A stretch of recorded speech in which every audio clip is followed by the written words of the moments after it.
దేవుని యొక్క వాక్యాన్ని ఈరోజు ధ్యానం చేద్దాం.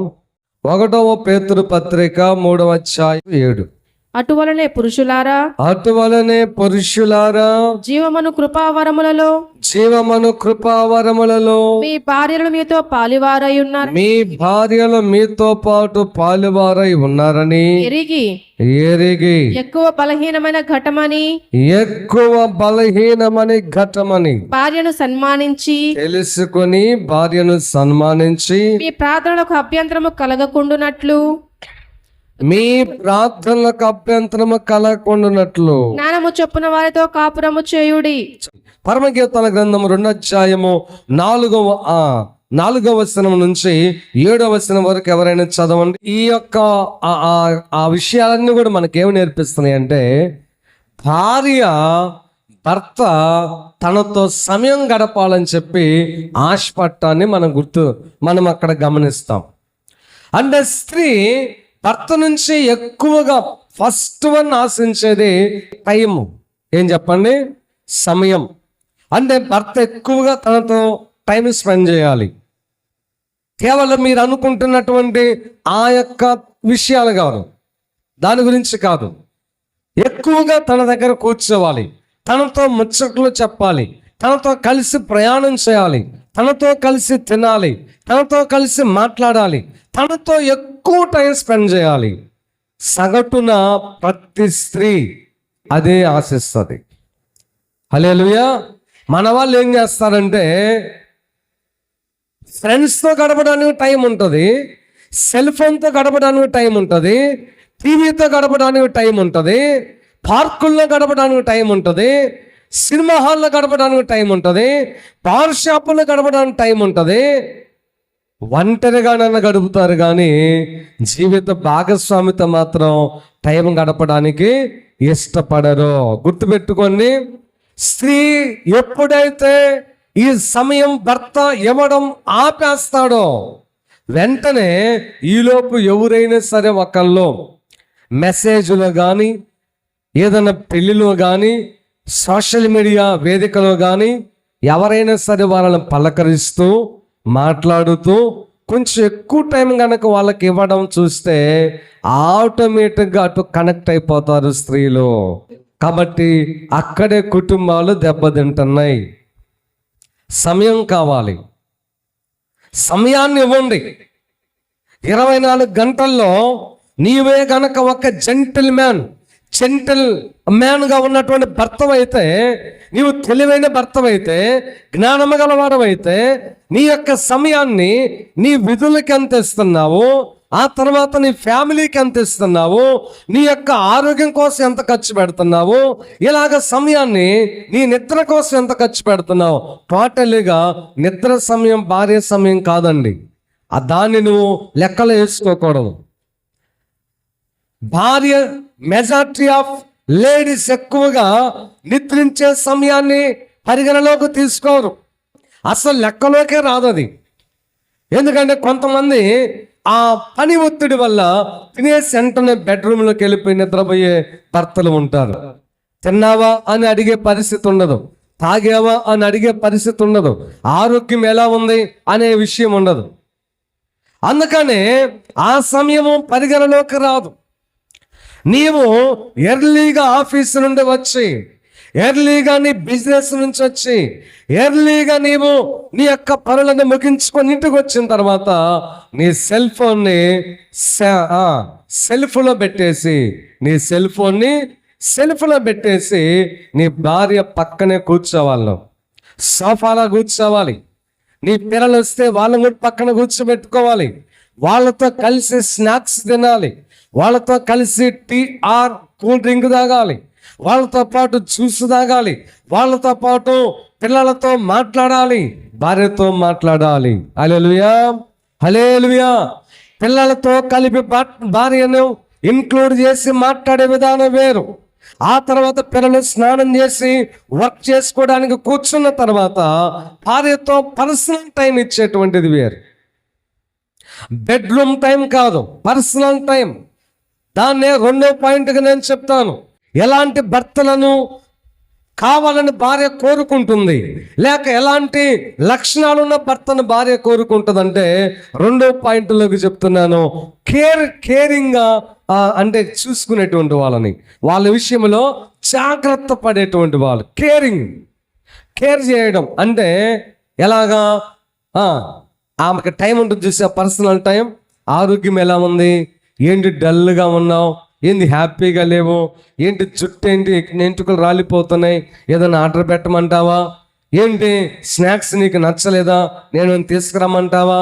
కేవలము ఆమె ఆరోగ్యం గురించి, ఆమె గురించి మాత్రమే మాట్లాడే కొంత టైం అనేది ఉండాలి. అదే కేరింగ్. నువ్వు ఆఫీసులో ఉన్నావా, నువ్వు ఎంత వర్క్ టెన్షన్లో ఉన్నా ఒక 5 minutes నీ భార్య గురించి ఆలోచన చేసి చిన్న మెసేజ్ లేదా చిన్న ఫోన్ చేసి మధ్యాహ్నం లంచ్ చేసావా అని అడగాలి. ఇలాంటివి లేకపోతే సంబంధాలు తెగిపోతున్నాయి. అమ్మాయి నాకు చెప్తా ఉంది ఏంటంటే, నా యొక్క 16-17 సంవత్సరాల వివాహ జీవితంలో నా భర్త ఏనాడు కూడా తిన్నావనే మాట అడగలేదు. కేవలం సోషల్ మీడియాలో అన్ఎక్స్పెక్టెడ్గా పరిచయమైన ఒక అబ్బాయి తిన్నావా అని అడిగాడు. ఆ ఒక్క మాటతో నేను కనెక్ట్ అయిపోయాను. తన కోసం వెళ్ళిపోదాం అనుకుంటున్నాను. నాయన నీ యొక్క సలహా చెప్పండి. చూసారా, 16-17 సంవత్సరాల వివాహ జీవితాన్ని కూడా ఫుల్ స్టాప్ పెట్టడం తప్పే, దాన్ని నేను సమర్థించడం లేదు. కానీ ఎక్కడ లోపించిందంటే, కట్టుకున్న భర్త కేరింగ్ లేకపోయేసరికి, తిన్నావా అని అడగటం లేకపోయేసరికి, ఏంటి ఫేస్ అలా ఉంది, టిఫిన్ ఏంటి, ఇంకొక ఆశ్చర్యం చెప్పమంటావా? అయ్యా, మన మీసాలు ఆడవాళ్ళు చూడరు, మన యొక్క ఎత్తు లావు ఆడవాళ్ళకి అవసరం లేదు, నువ్వు సంపాదించే సంపాదన కూడా అవసరం లేదు. చాలామంది అమ్మాయిలు, స్త్రీలు, తల్లులు నాతో చెప్పింది ఏంటంటే, ఇంట్లో కనీసం సరుకులు కూడా ఉన్నాయా లేదా పట్టించుకోరంట. అంత దరిద్రపు పెత్తనం ఏందో నాకు అర్థం కావట్లేదు. నీ ఫ్యామిలీ కంటే ఈ ప్రపంచంలో ఏది ఇంపార్టెంట్ అయినా కానీ నీ ఫ్యామిలీకి నువ్వు న్యాయం చేయడం లేదు. స్త్రీ అయినా పురుషుడైనా, నీ భర్త నీకు ప్రాధాన్యత, నీ భార్య నీకు ప్రాధాన్యత, నెక్స్ట్ ఎవరైనా సరే. ఇది దేవుని వాక్యమే చెప్తుంది, నా మాట కాదు.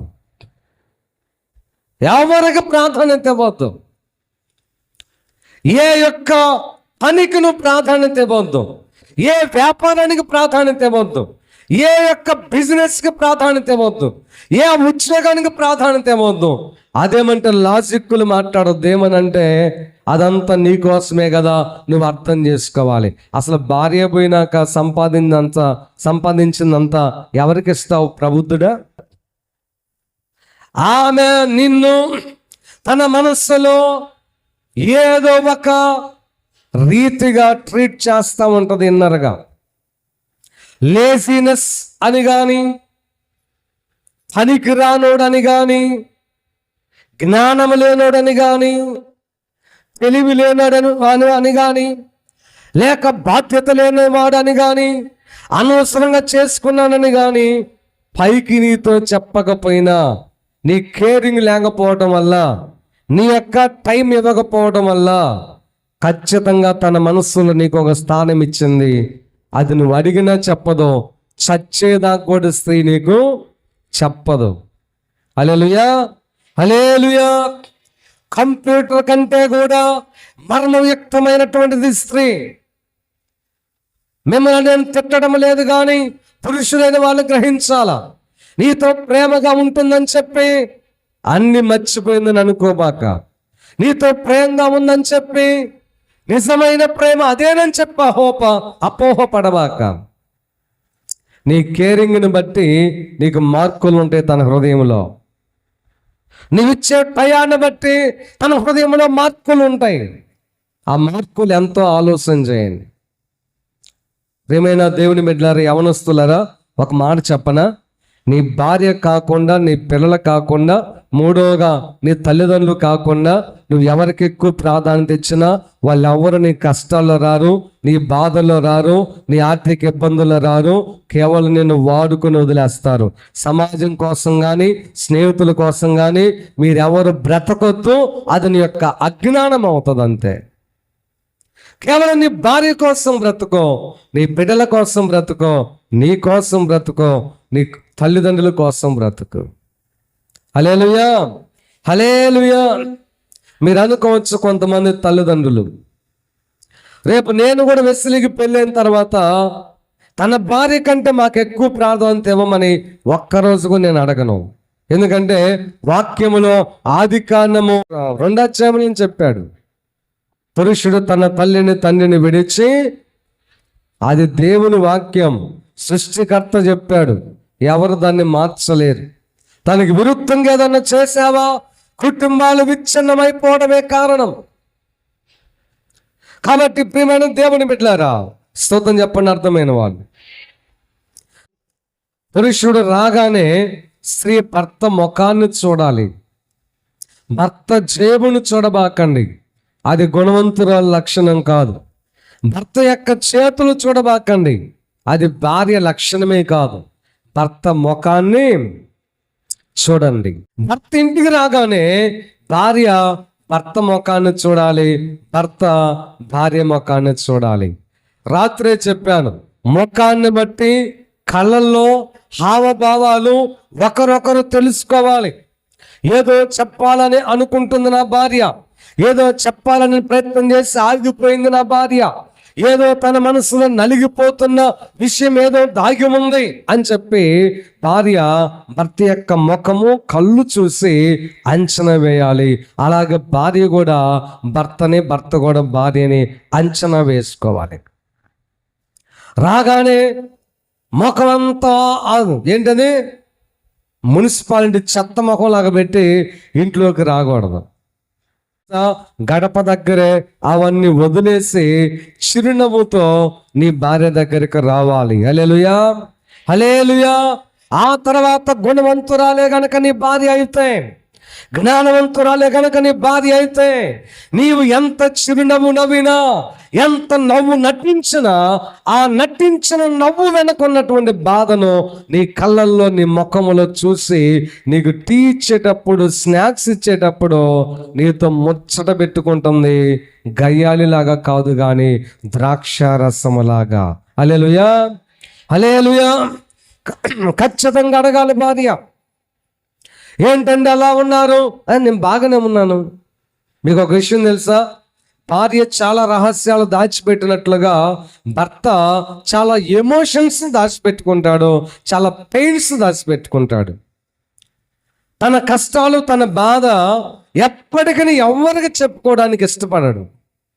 భార్య ఎంత అడిగినా చెప్పడు భర్త. ఎందుకంటే తను అనుకుంటాడు ఆమెను బాధ పెట్టకూడదు అని, అందుకే చెప్పడు. కానీ భార్య కూడా ఎందుకు చెప్పదంటే అర్థం చేసుకోడు అనే కారణం చేత చెప్పదు. ఈయనకు చెప్పినా వ్యర్థమే అనేటువంటి ఒక తప్పైన అభిప్రాయం నీ గురించి తన మనసులో ఉన్నది కాబట్టే తన ఎమోషన్స్ నీతో పంచుకోదు. అందుకనే ప్రియమైన దేవుని బిడ్డలారా, నువ్వు టైం ఇవ్వాలి పురుషుడా ఫస్ట్ నీ భార్యకి. హల్లెలూయా, హల్లెలూయా. నాది ఒక చిన్న ఉదాహరణ నేను చెప్తాను. కేవలం అది నాకు, నా దేవునికే తెలుసు. ఎక్కడికి పోయినా సరే నా పని త్వరగా ముగించుకొని, చిన్న చిన్న పనులు ఉన్నా సరే ఖచ్చితంగా ఇంటికి రావడానికి అవి రేపటికి వాయిదా వేసుకొని, అది అంత అర్జెంట్ కాకపోతే రేపటికి వాయిదా వేసుకొని, మరొక రోజుకు వాయిదా వేసుకొని ఇంటికి ఖచ్చితంగా వస్తాను నేను. హల్లెలూయా.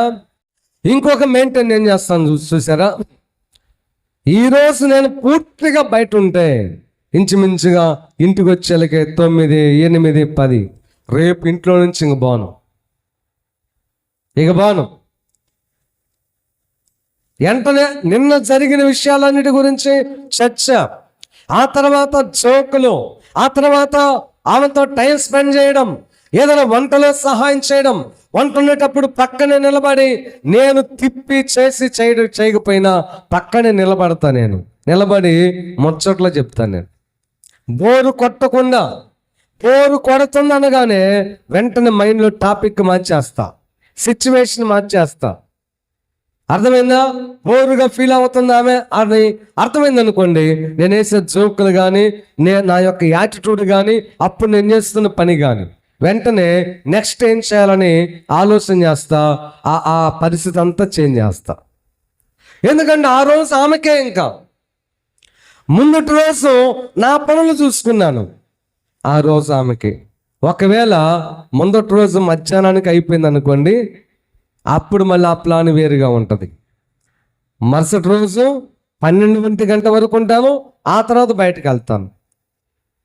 అంటే బ్యాలెన్స్డ్గా పరిస్థితులను బట్టి, మన యొక్క బిజీ షెడ్యూల్ని బట్టి మనం ఒక ఫ్యామిలీకి టైం అనేది అలా బ్యాలెన్స్డ్గా చేసుకుంటా పోతూ ఉండాలి. తర్వాత కేరింగ్ కూడా మనం చూపించాలి. 3వ పాయింట్, భార్యలు ఇంకొకటి ఆశిస్తారు. ఏంటో తెలుసా? ఒక మాట చదువుదాం. పరమగీతాల గ్రంథం 1వ అధ్యాయము 15వ వచనం అక్కడ చదవండి త్వరగా. నా ప్రియులారా, త్వరగా.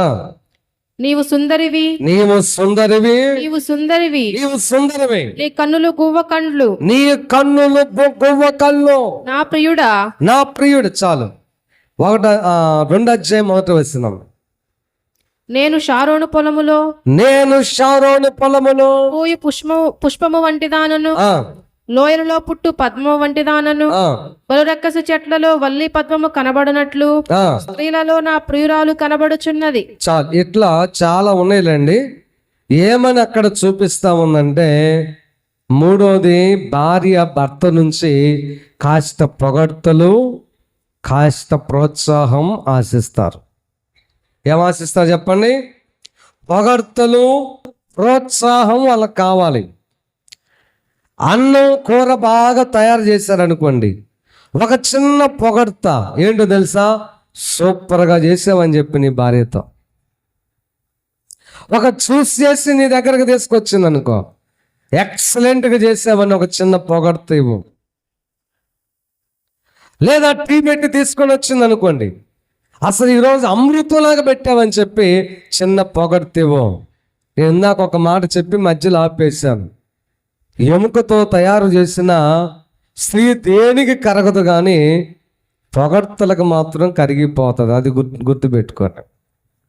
నీ పనులు నీకు పూర్తి అవ్వాలంటే నీ భార్యలను పొగడండి. నీ ప్రయాణం నీకు సాఫీగా సాగాలంటే నీ భార్యను పొగడండి.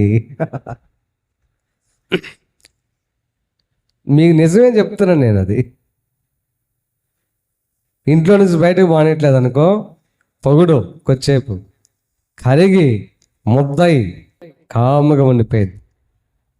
అప్పుడు మళ్ళీ వస్తా బంగారం అని చెప్పి చలో వెళ్ళిపోండి.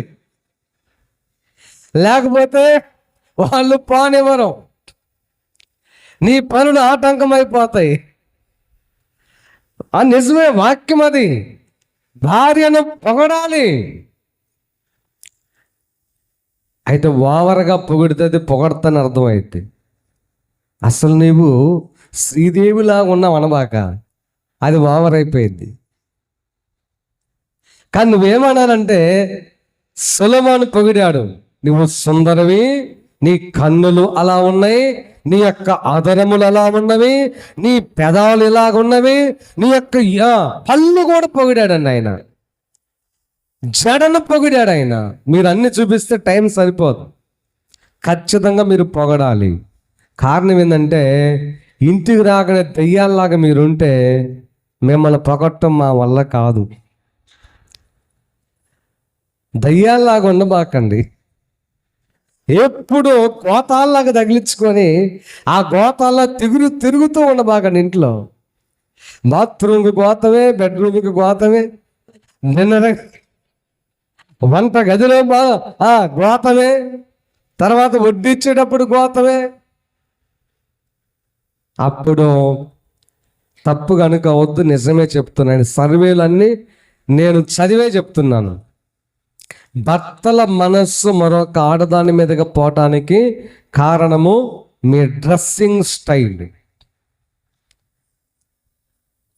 ఎంత బాగలేనటువంటి ఆడపిల్ల అయినా సరే నిండు శారీ కట్టుకొని సాంప్రదాయ దుస్తులతో, అంటే భర్తకి ఏదైతే అలవాటైనటువంటి వస్త్రధారణ ఉన్నదో ఆయా ప్రాంతాన్ని బట్టి అవి ధరించి వస్తే భర్తకు ఆటోమేటిక్గా తెలియకుండానే నువ్వంటే ప్రేమ, నువ్వంటే ఆప్యాయత, నువ్వంటే పొగడ్త వస్తుంది.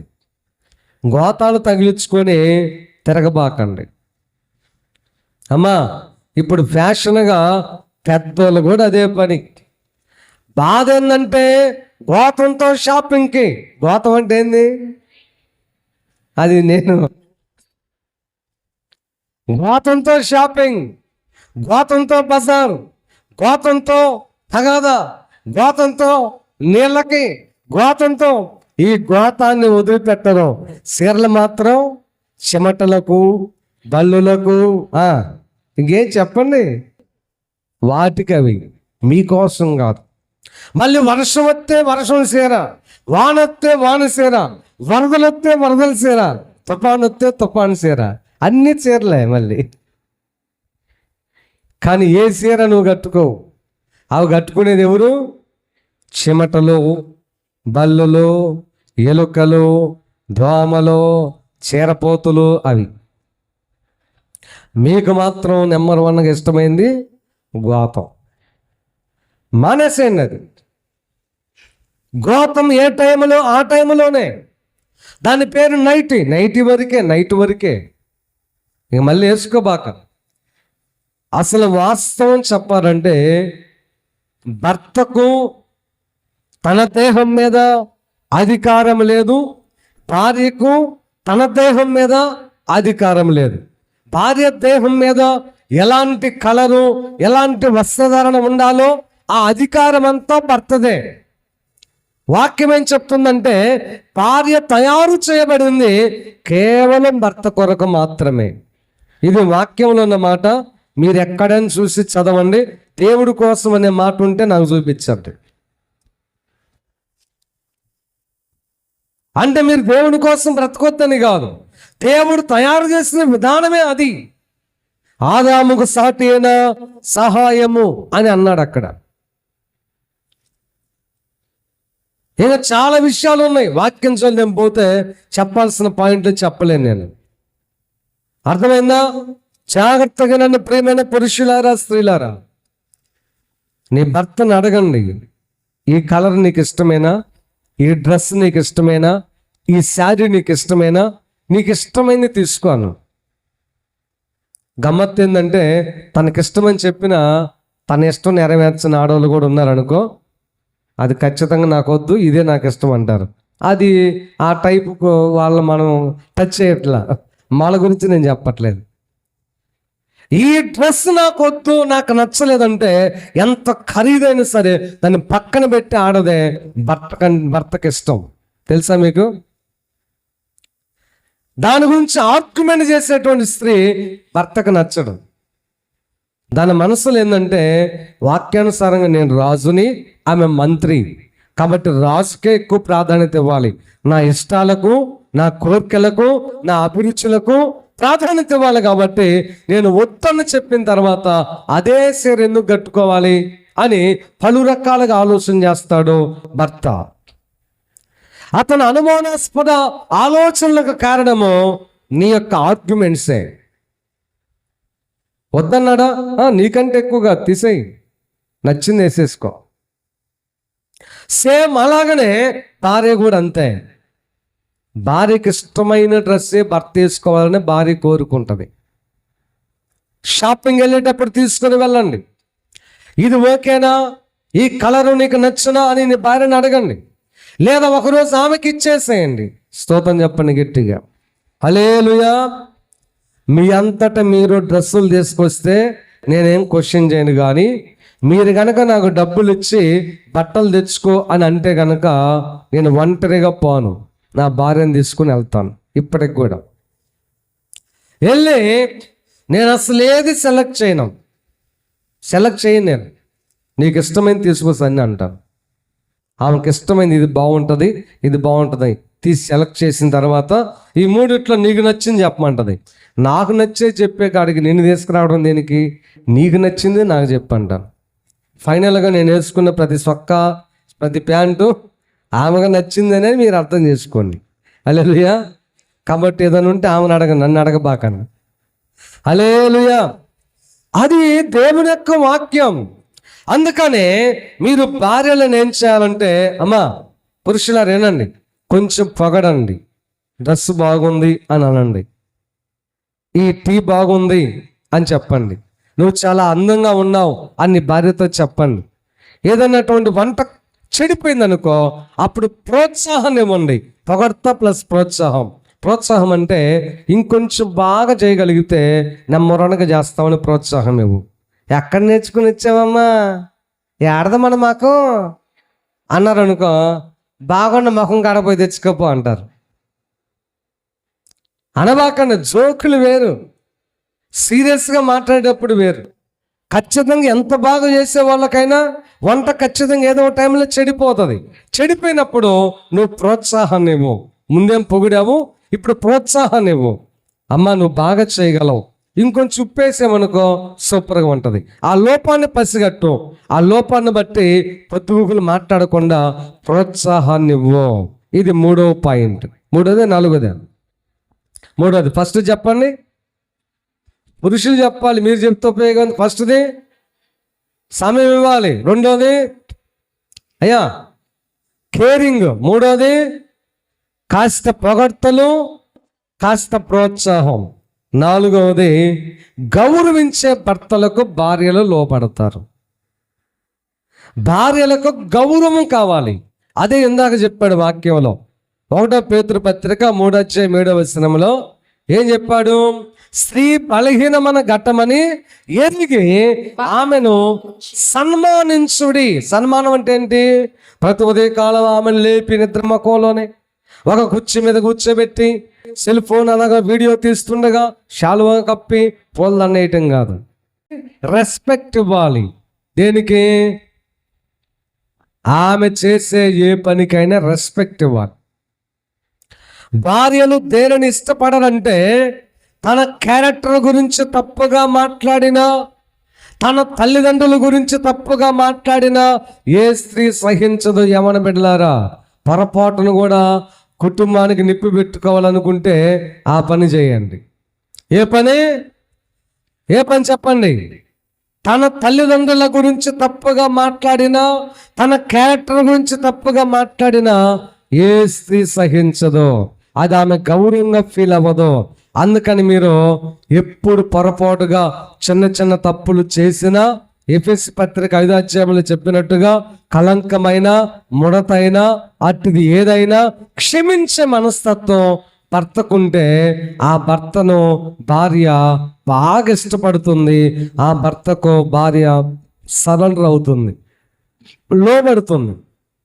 పురుషులారా మీరు మీ భార్యను ప్రేమించుడి. అటువలే క్రీస్తు కూడా సంఘమును ప్రేమించి కళంకమున్న ముడతైనను అట్టిది మరి ఏదైనా లేక పరిశుద్ధమైనది గాను. చాలు, మొత్తం ఎలాగ క్షమించి సరి చేసుకొని దగ్గర తీసుకుంటాడు యేసు ప్రభువారు. అలాగే స్త్రీని కూడా పురుషుడు తీసుకోవాలని అక్కడ భావన. ఒకరోజు ఆమెలటి చెడగొట్టిందా, రోజు మొత్తం దాని గురించి తిట్టబాక. ఒకరోజు పొరపాటుగా చీర ఏమన్నా, షర్ట్ ఏమన్నా పాడు చేసిందా, తిట్టబాక. ఆమె వల్ల ఒక 100 రూపాయలు నష్టం వచ్చిందా, పద్దాక సనగబాక, కొనగబాక. అటువంటి పురుషులను స్త్రీలు గౌరవించరు, లెక్క చేయరు. సనిగే కొనిగే పురుషులను స్త్రీలు ఇష్టపడరు. అందుకని మీరు గౌరవించండి, ఆమె కష్టాన్ని గౌరవించండి. ఉదయం మొదలుకొని సాయంత్రం వరకు ఆమె చేసిన శ్రమను ప్రోత్సహిస్తూ పొగుడుతూ ఆమెను గౌరవించండి. హల్లెలూయా, హల్లెలూయా. కాబట్టి మీరు ఫస్ట్ సమయాన్ని ఇవ్వాలి, 2వది కేరింగ్ ఇవ్వాలి, 3వది పొగడ్తలు, ప్రోత్సాహం ఉండాలి. తర్వాత భార్యకు గౌరవాన్ని ఇవ్వాలి. ఆ తర్వాత భార్యను అప్పుడప్పుడు రిలాక్సేషన్ కోసం పరమగీతాల గ్రంథములో 2:4 చెప్పినట్లుగా ఆమెను విందుశాలగా తీసుకుపోయినట్టుగా నువ్వు వారానికి ఒకసారైనా సరే 10 రోజులకు ఒకసారైనా సరే భార్యను ఖచ్చితంగా బయటికి తీసుకుని వెళ్ళాలి. ఖచ్చితంగా తీసుకుని వెళ్ళాలి. ఆమె రానంటే, ఆమె బాధ్యతను బట్టి రానంటే అది నీ తప్పు కాదు. నీ వంతుగా నువ్వు అడగాలి. అమ్మా బయటికి వెళ్దాంరా, పానీపూరి తింటావా, లేకపోతే బిర్యానీ తింటావా, లేకపోతే ఇంకేదైనా కావాలా అని చెప్పి ఆమెను తీసుకొని వెళ్ళి నీతో ఎదురు కూర్చోబెట్టుకొని ఏదైనా ఆమెకు నచ్చినటువంటి మెను ఆమెకి ఇచ్చేసి ఆమెకు నచ్చినది ఆర్డర్ పెట్టుకోవడానికి ప్రోత్సహించి ఆమె తింటూ ఉండగా నువ్వు నవ్వుతూ కప్పుర్లు చెప్తే ఆమె పడిన కష్టము, ప్రయాస, వెట్టి చాకరి మొత్తం మర్చిపోతుంది. హల్లెలూయా. అలాంటివి ఉన్నాయా మీ దగ్గర? నీ పాటుకే బిర్యానీ కొండ చుట్టూ తిరుగుతూ ఉంటావా? ఆ కొండ చుట్టూ తిరిగితే ఇక్కడ కొండ పెరిగిపోయింది, ఉపయోగం ఏమి లేదు. నీ భార్యను కూడా తీసుకుని వెళ్ళు.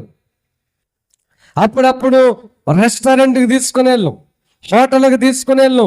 వాక్యంలో ఉంది, అతడు నన్ను విందుశాలకు, వాక్యంలో ఉందా లేదా? తీసుకుని వెళ్ళాలి. ఖచ్చితంగా మీరు ప్రోత్సహించాలి. భార్య అడిగేదాకా నువ్వు ఉండకూడదు. భార్య ఏమని నన్ను బయటికి తీసుకుని వెళ్ళు అని భార్య అడిగేదాకా ఉండకూడదు. నీవే తీసుకుని వెళ్ళాలి. వారం వచ్చిందా, సోమవారం కేటాయించు, లేకపోతే ఇంకొక రోజు కేటాయించు. లేదా నీకు సెలవు రోజు వచ్చిందా, రేపే చెప్పు ముందే, అమ్మ రేపు నాకు సెలవు, ఎక్కడ పోవాలో ఆలోచన చేసుకో, మనం వెళ్దాం. ఏమండి, భార్యకు అది ఇష్టం, భర్తతో ప్రయాణం చేయాలని చెప్పి, భర్తతో బైక్ మీద వెళ్ళాలని, భర్తతో పాటు కారులో వెళ్ళాలని, భర్తతో పాటు ఏదైనా ఒక ప్రదేశంలో పార్కుల్లో కానీ ఎక్కడైనా సరే కొద్దిసేపు ఏకాంతంగా గడపాలని చెప్పి భార్యకి ఇష్టం. భర్తలు దాన్ని గమనించుకోవాలి. వారానికి ఒకసారి లేదా 10 రోజులకు ఒకసారి లేదా నీ పని ఒత్తిడిని బట్టి ఎన్ని రోజులు తెచ్చిపోతావో ఖచ్చితంగా తీసుకుని వెళ్ళాలి. ఇది దేవుని యొక్క వాక్యం. అలాగ నువ్వు చేయగలిగితే నీ యొక్క బంధం బలపడుతుంది. నీ భార్య దృష్టిలో నీ ఒక రాజుగా ఉంటావు, నీ భార్య దృష్టిలో ఒక కింగులాగా ఉంటావు, నీ భార్య దృష్టిలో బాధ్యత కలిగిన భర్తలాగా ఉంటావు. భార్య మనసును దోచేటువంటి ఒక ఏం మాట్లాంటారు మీరు, ప్రియుడు అంటాడా, భర్త అంటారు, ఏమైనా అనుకోండి, అలాగంటారు. అలాగ నీవు వారి హృదయంలో నీవు శిరస్త్రాయిగా ఉండిపోతావు.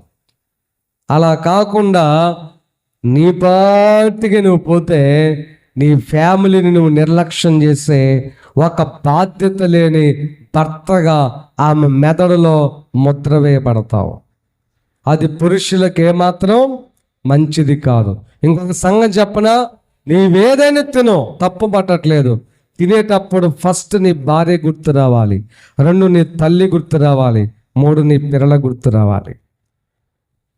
నువ్వేది తిన్నా సరే, ఏదైనా తిను. ఒక జిలేబీ తింటున్నావా, వెంటనే నీ భార్య గుర్తు రావాలి. పాపం తను తినిందో లేదో, జిలేబీ తినక ఎంతకాలమైందో, ఒక జిలేబీ తీసుకొని రావాలి.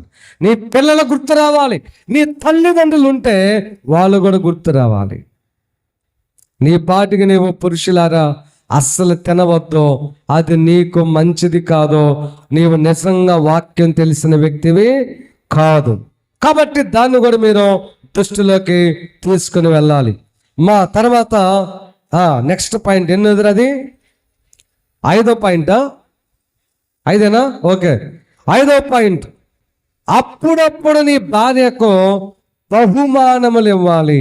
ఏమి ఇవ్వాలి చెప్పండి? ఇది పరమగీతాల గ్రంథంలో ఉందలే.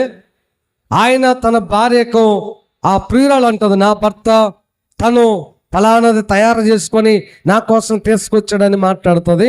నేను ఇదంతా కూడా చెప్పట్లేదు, టైం లేదు, టైం చూడడం దగ్గర పడింది. అందుకనే చిన్న చిన్న బహుమానములు. ఒక మాట చెప్పనా ఏమండి, భార్య తల్లిదండ్రుల ద్వారా వచ్చింది, నువ్వు ఇచ్చింది దాచిపెట్టి ఇంకేదన్నా వచ్చినా సరే మొత్తం భర్త చేతికి ఇస్తుంది. వాళ్ళ మైండ్ ఎలా ఉంటుందంటే చిన్న చాక్లెట్కి సంతోషపడుతుంటారు వాళ్ళు. చిన్న చాక్లెట్. నువ్వు బజార్కి వెళ్ళి తన బర్త్డే సందర్భంగా కానీ, మ్యారేజ్ డే సందర్భంలో కానీ, లేకపోతే ఏదైనా కారణం లేకపోయినా సరే అప్పుడప్పుడు ఒక చిన్న బహుమానం తీసుకొచ్చి నీ భార్యగా సర్ప్రైజ్ చేయాలి. ఒక వాచ్ తీసుకొచ్చి, బాగుందా వాచ్? ఎవరికండి? నీకోసమే. ఒక మంచి శారీ నీవే తీసుకురా, ఒక మంచి డ్రెస్సు నువ్వే తీసుకురా, ఒక మంచి చాక్లెట్ నువ్వు తీసుకురా. నీవే తీసుకొచ్చి ఆమెకు అప్పుడప్పుడు బహుమానం ఇచ్చి సర్ప్రైజ్ చేయాలి. హల్లెలూయా, హల్లెలూయా. ఎవరైతే ఆ రీతిగా భార్య మనసును దోచుకోవాలని అనుకుంటారో తెలివిగల భర్తలో జ్ఞానముతో కాపురం చేయాలనుకుంటే ఈ 5వ point very very very important. 6వదా 5వదా? మరి చిన్న బహుమానమైన ఆమె యొక్క చింతలన్నీ దూరం చేసిద్దంట. చిన్న బహుమానం. నేను ఒకరోజు ఒక వీడియో చూశాను, అది కావాలని కాదు, స్క్రోల్ చేస్తా వస్తుంది. తన భర్త లేక బాయ్ ఫ్రెండ్ దగ్గరకు వచ్చి అమ్మాయి ఒక ఐఫోన్ ఇస్తుంది గిఫ్ట్గా. ఐఫోన్ ఇస్తుంది. ఐఫోన్ ఎంత ఉంటుంది? ₹1,00,000 దాకా ఉంటుంది. 50,000, 60,000, 1,00,000 ఐఫోన్ తీసుకున్న తర్వాత సంతోషపడతా ఉంటుంది తన బాయ్ ఫ్రెండ్కి లేక తన భర్తకి ఇచ్చానని చెప్పి.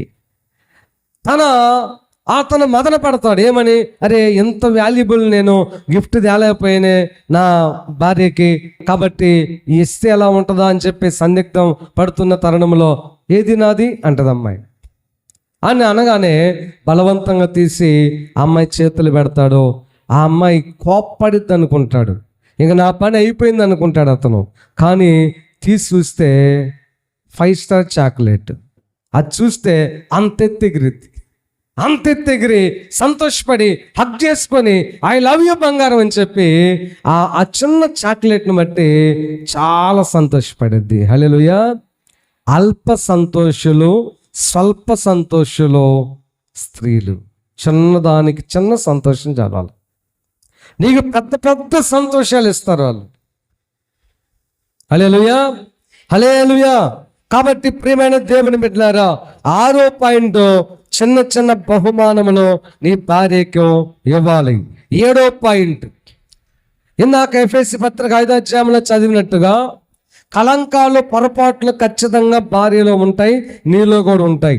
అది వంట విషయంలో కానీ, మాట విషయంలో కానీ, ఇంక ఏ రూపంలోనైనా నీకు ఇష్టం లేని పనులు ఖచ్చితంగా ఏదో టైంలో వాళ్ళు చేస్తారు. వాటిని బట్టి అత్తాకు నువ్వు మాట్లాడి పొడవకూడదు, కొంగలాగా పిట్టలాగా. నువ్వేం చేయాలంటే ఒక్కసారి మాత్రం దాని గురించి గట్టిగా మాట్లాడు. వార్నింగ్ ఇస్తావా, కొడతావా, సమాధాన పడతావా, సలహా ఇస్తావా, నీ ట్రీట్మెంట్ ఎలా ఉంటుందో అలాగేవో ఆమె చేసిన పొరపాటుకి. అలా అని చెప్పి కొట్టమని ప్రోత్సహించట్లేదు, కానీ ఆ రోజుతోనే అది అయిపోవాలంతే. రెండోసారి తినేటప్పుడు అదే మాట, తాగేటప్పుడు అదే మాట, పడుకునేటప్పుడు అదే మాట, ప్రయాణం చేసేటప్పుడు అదే మాట. ఏది జరిగినా నువ్వు అప్పుడు అది చేసావు, నువ్వు ఇప్పుడు ఇది చేసావని చండాలంగా నీ భార్యను అనబాక. ఆ పొరపాట్లను మాటికి ఎత్తి చూపే భర్తని భార్య ఇష్టపడదు, గుర్తుపెట్టుకోండి. నెక్స్ట్ పాయింట్, 5 నిమిషాలే ఉంది టైం. నెక్స్ట్ 8వ పాయింట్, లోభత్వం కలిగినటువంటి భర్తను భార్య ఇష్టపడదు. లోభత్వము. సామెతల గ్రంథం తర్వాత చదువుకోండి, 15వ అధ్యాయము 27వ వచనంలో ఉంటది. లోభత్వం కలిగిన భర్తను భార్య ఇష్టపడదు. లోభత్వం అంటే ఏంటి అర్థం? పిసినారితనం. ఆమెకు ఆరోగ్యం బాగలేదా, రూపాయి కూడా ఖర్చు పెట్టవు. ఆమెకు ఏదైనా ఒక యాపిల్ పండును తీసుకురావాలా, అసలు ఖర్చు పెట్టవు. ఏదన్నా పొరపాటుగా కాస్త ఎక్కువగా వండిందా, ఇక సనగటం గొనగటం మొదలు పెడతావు. ఎవరికన్నా వాళ్ళ అమ్మోళ్ళకి అంత కూర పంపించిందా, ఇక సనుగుతా ఉంటావు, గొనుగుతా ఉంటావు. లోపత్వం, అద్దేనికి ఇద్దేనికి, ఇదెందుకు, ఆ తప్పాలు ఎందుకు, ఈ ఫ్యాన్ ఎందుకు, ఈ గ్లాస్ ఎందుకని అదొక దరిద్రపు రీతిగా లోపులుగా మాట్లాడతారు. పురుషులారా, అలా మాట్లాడొద్దు. ఇంట్లో ఏమి కావాలో నీ భార్యకు తెలుసని ఆమెకు స్వేచ్ఛనివ్వండి. ఒకవేళ అది వద్దని నీకు అనిపించిందా, అంత డబ్బు నువ్వు పెట్టలేము అని నీకు అనిపించిందా, సానుకూలంగా మాట్లాడమ్మా, ఆ వస్తువు ఇప్పుడు వద్దు, ఇంకోసారి తీసుకుందాం. అంతేగాని తినే విషయము, తాగే విషయము, కట్టుకునే విషయము ఎప్పుడు సనగొద్దు, గొనగొద్దు, లోపిగా ఉండవద్దు. హల్లెలూయా. అలాంటి పురుషుణ్ణి స్త్రీ ఎప్పటికీ ఇష్టపడదు. తన భార్య కొన్నిసార్లు, అన్నిసార్లు కాకపోయినా ఖర్చు పెట్టుకోవడానికి స్వేచ్ఛనిచ్చి ఆమెకి ఇవ్వాలి కొన్నిసార్లు ఛాన్సులు, అన్నిసార్లు కాదు. ఎందుకంటే కొంతమంది భార్యలకు ఖర్చు పెట్టుకోవడానికి ఛాన్స్ ఇస్తే ఈరోజు ఉదయం పోయినాక వచ్చే నెల ఆగస్టు 15వ తారీఖు వరకు షాపింగ్లోనే ఉంటారు వాళ్ళు. అలా అని చెప్పి అంత స్వేచ్ఛ వద్దు. ఎప్పుడన్నా ఒక్కసారి ఆమెను తీసుకుని వెళ్ళి నీకు నచ్చింది కొనుక్కో అని చెప్పు, నీకు నచ్చింది తీసుకో అని చెప్పు. లోపిగా ఉండబాక. ఖచ్చితంగా నువ్వంటే అసహ్యించుకుంటుంది భార్య, అసహ్యించుకుంటుంది, నిన్ను గౌరవించదు. నువ్వు ఊరకు అనవసరంగా ఏడవడమే, నన్ను నా భార్య పట్టించుకోవట్లేదు అంటే ఏం పట్టించుకుంటుంది, ఏం గౌరవిస్తుంది నీ భార్య? నువ్వు లోపివి కదా. తింటే ఎసన పడుతున్నావు, కట్టుకుంటే ఎసన పడుతున్నావు, తాగితే ఎసన పడుతున్నావు, హ్యాపీగా ఉంటే ఎసన పడుతున్నావు. నీ లోపత్వాన్ని బట్టి ఇంట్లో బాధ తప్ప, దుఃఖం తప్ప ఏమీ లేదు. అందుకనే లోపిగా ఉండవద్దు. లాస్ట్ పాయింట్, భార్య భర్త నుంచి నమ్మకత్వాన్ని కోరుకుంటుంది, పారదర్శకత కోరుకుంటుంది. నమ్మకత్వం అంటే నా భర్త నాకే సొంతం అనే నమ్మకాన్ని భర్త భార్యకు కలిగేటట్లు చేయాలి. రెండోది పారదర్శకత. ఆ రెండు ఒకటే. అంటే ఒక పాయింట్లోనే. పారదర్శకత అంటే ట్రాన్స్పరెంట్గా ఉండాలి. సెల్ ఫోన్ ఎలాంటి సీక్రెట్ లాక్స్ ఉండకూడదు. ఇంటి దగ్గరకు రాగానే సెల్ ఫోన్ అక్కడ వేయాలి. నీ భార్యకు నచ్చింది చూసుకోమని చెప్పాలి. ఎక్కడైనా చెక్ చేసుకోవచ్చు. ఏ డౌట్ కూడా నీ భార్య మనసులోకి రాకుండా పూర్తి పారదర్శకతగా నీ భార్యకు కనబడాలి. అప్పుడు నీ భార్య నీకు పాదదాసి అయిపోతుంది. అంతే. ఏమవుతుంది చెప్పండి? పాదదాసి అవుతుంది. అర్థమైందా? అర్థమైన స్తోత్రం చెప్పండి. ఇప్పుడు మీరు చెప్పాలి టకటక. స్త్రీలు పురుషులు టైం అయిపోయింది. మొట్టమొదటిగా జ్ఞానము చొప్పున భార్యతో కాపురం చేయటము ఎలాగో, లేక భర్త నుంచి భార్య ఏం కోరుకుంటుంది, నీ కుటుంబం మంచిగా కట్టబడాలంటే అది భర్త నుంచి భార్య ఏం కోరుకుంటుంది చెప్పాలి. ఇప్పుడు నెంబర్ 1 సంగమా చెప్పండి అమ్మ గట్టిగా. సమయం. భర్త సమయాన్ని భార్యకు కేటాయించాలి. రెండోది కేరింగ్గా చూసుకోవడం. అంటే తిన్నావా, తాగావా, కట్టుకునే విషయము, ఏ విషయంలో నేను ఒక బాధ్యత కలిగినటువంటి వాడిగా భార్యకు అనిపించాలి నిన్ను చూస్తే. మూడో పాయింట్, కాస్త పొగడ్తలు ఉండాలి, ప్రోత్సాహం ఉండాలి. చేసిన వంటలను బట్టి, చేసిన పనిని బట్టి, బో చేసావులేమో, బో చెందావులే, పొరపాటునుగా నీ నోటు రావద్దు. ఇల్లు అగ్ని కోపమైపోతుంది. అలాగనొద్దు. సమాధానం ఉండదు ఇంట్లో. కాబట్టి మీరు పొగడండి, ప్రోత్సహించండి. ఏదైనా తప్పు జరిగిందా, వంటలో పొరపాటు అయిందా, లేకపోతే ఇల్లు తొడవటంలో పొరపాట, గయ్యేలాగా నువ్వు ఆడపిల్లలాగా నువ్వు వాళ్ళ మీద బాబాక, అమ్మ ఇంకొంచెం ట్రై చేస్తే బాగా డ్రెస్ చేసుకోగలవు, లేకపోతే బాగా పని చేయగలవు, బాగా వంట చేయగలవు, నువ్వు చాలా బాగుంటావు, నువ్వు చాలా తెలివిగలదానివి అని చెప్పి పొగడ్తలో ప్రోత్సాహాన్ని ఇవ్వాలి. 4వది, గౌరవించే భర్తగా ఉండాలి.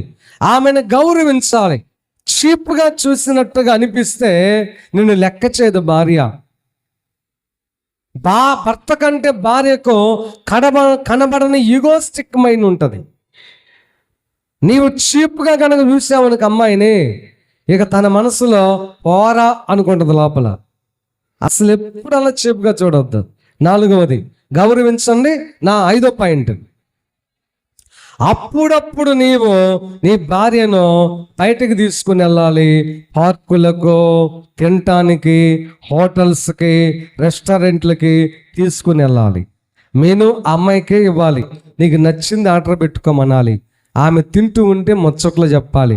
ముచ్చట్లు అంటే ఆడవాళ్ళకి చాలా చాలా ఇష్టం. రమాదేవి నిజమేనా? ఇష్టం. ఇప్పుడు చెప్పండి. ఆ తర్వాత నెక్స్ట్ పాయింట్ 6వదా అమ్మ? 6వది, అప్పుడప్పుడు చిన్న చిన్న బహుమానాలు ఇవ్వాలి. నేను చేతులు ఎత్తమంటే మీకు కోపం వచ్చింది, ఎత్తొద్దు. కానీ ఇన్ని సంవత్సరాలు నీ భార్యకి ఎప్పుడన్నా బహుమానం తీసుకుపోయావా లేదో ఒక్కసారి నువ్వు ఆలోచన చేసుకో. మనసులో సర్ప్రైజ్గా ఒక బహుమానం, అప్పుడప్పుడు చిన్న చిన్న బహుమానాలు ఇవ్వాలి. అది 6వ పాయింట్.